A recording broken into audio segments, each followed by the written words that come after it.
Blaze is going live. Hey, good day, good day, good day, good day, good day, y'all. Thank you for joining me. Just in case you're joining me for the very first time, I am the real Brian Glaze Gears. Smash the like button, subscribe, share, support. I was once the problem. Now what I seek to do is right my wrong, become part of the solution, man. Hey, listen, what is the world's coming to, man? You know, here it is. You know what? You listen, you see different things. And I don't really go there when it go down to the Democrat, the Republican, the liberal. I don't really get caught up into that. But let's look at this, man. Okay, Elon Musk suggests Donald Trump should think about pardoning George Floyd killer Derek Chauvin. All right, let's even go deeper. According to EMP.press, Elon Musk is suggesting that Donald Trump should consider pardoning Derek Chauvin, the former police officer convicted of killing George Floyd on Tuesday, March 4th, Musk, who led Trump's newly established Department of Government Efficiency, shared his thought in his social media platform X. Musk reposted a video from conservative commentator Ben Shapiro, who's advocating for Chauvin pardon. In a 3-minute clip from his self-titled show, Shapiro urged Trump to take action. Okay? The post with pardon, Derek.com, he stated, and we are issuing pardon because everybody know that Trump pardon, okay, everybody from the January 6th, when they marched and they raided and they did all that BS, when he got kicked out of office, he lost the election. So right now he pardoned all those guys from January 6th.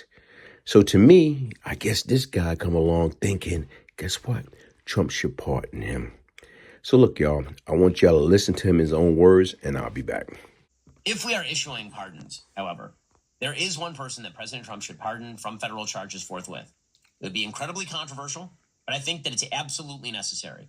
That person is Derek Chauvin. President Trump should, in fact, pardon Derek Chauvin. He should. He should pardon him his federal charges.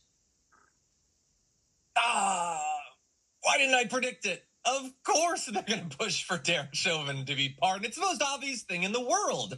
I mean, he's a guy who is known for having killed a black man. He has to become some sort of patron saint of the MAGA world.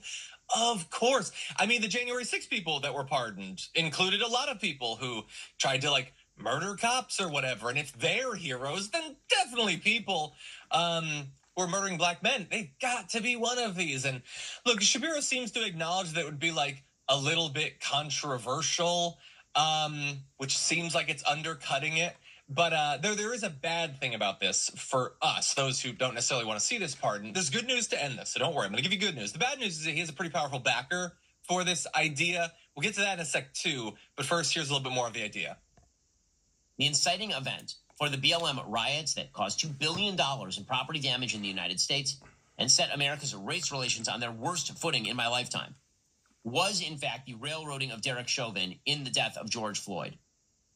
The evidence demonstrates that Derek Chauvin did not, in fact, commit murder of George Floyd. George Floyd was high on fentanyl. He had a significant pre-existing heart condition. George Floyd was saying he could not breathe before he was even out of the car. He was in the car saying he could not breathe.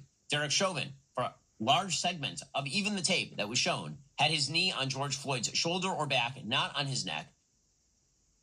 Okay, so we're going to address all of that because there's a lot of problems with what Ben Shapiro is saying there, too. But I love that he just throws out that it was the BLM supporters who set our race relations back. Race relations, I guess, were great. And everyone who started to acknowledge that Black Lives Matter and wanted to organize around it, they were all just big, whiny babies who were complaining about nothing. And it wasn't the people who defined themselves entirely in opposition to the very idea that Black Lives Matter that were setting race relations back. Okay, y'all heard that professional idiot for yourself. Okay, let's get straight to it, man. Okay, first of all, even right now, Trump did decide to pardon Derek Chauvin. Guess what? Even if he pardoned, guess what? He's still not going anywhere. Because once again, here it is. He got 2 charges. He got convicted in the state of Minnesota, and he pled guilty in late 2021 to federal charge of violating Floyd's civil rights. So even when he pled guilty, by using unreasonable force and ignoring Floyd's serious medical need. Simultaneously, Chauvin pleaded guilty to violating a 14-year-old boy civil right in 2017 by using unreasonable force. So right now he was sentenced to 21 years in prison for violating Floyd's civil right. The federal and state sentences are to be run concurrently. The Minnesota Department of Correction lists his anticipated release date on the state sentence as of December 10th, 2035. For the federal charge, he's likely to be released from prison in the year 2038. Even though, right now even if Trump and Elon Musk, they decide to pardon him, he still have to do that state time. It's no way around that. And then you got to remember, who is the governor? Who's the governor? Who's the governor? You know what? The governor of Minnesota is no other than Mr. Wannabe Vice President. So that's not going to work. He is not. Tim Walz is not going to agree, to basically right now where it's like release, commute. Derek sent this. Hey, hit the like button, subscribe, share, support. I am the real Brian Glaze Gibbs. If I can change, anybody can change. Just got my copy of Beyond Lucky by Brian Glaze Gibbs. Thank you so much for sending me my personalized autographed copy. I've had the pleasure of knowing you for a long time, so I'm really excited to get to know some of your stories and what made you you and how this redemption came about. I know you're a changed man, and I'm looking forward to seeing the whole process of how it happened. Thank you.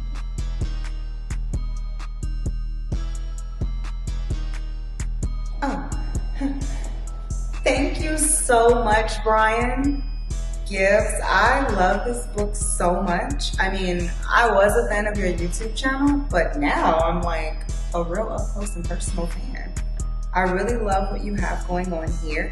And not only that, but I too was once lost and now I'm found. So thank you, Brian, for this autographed copy. I appreciate you.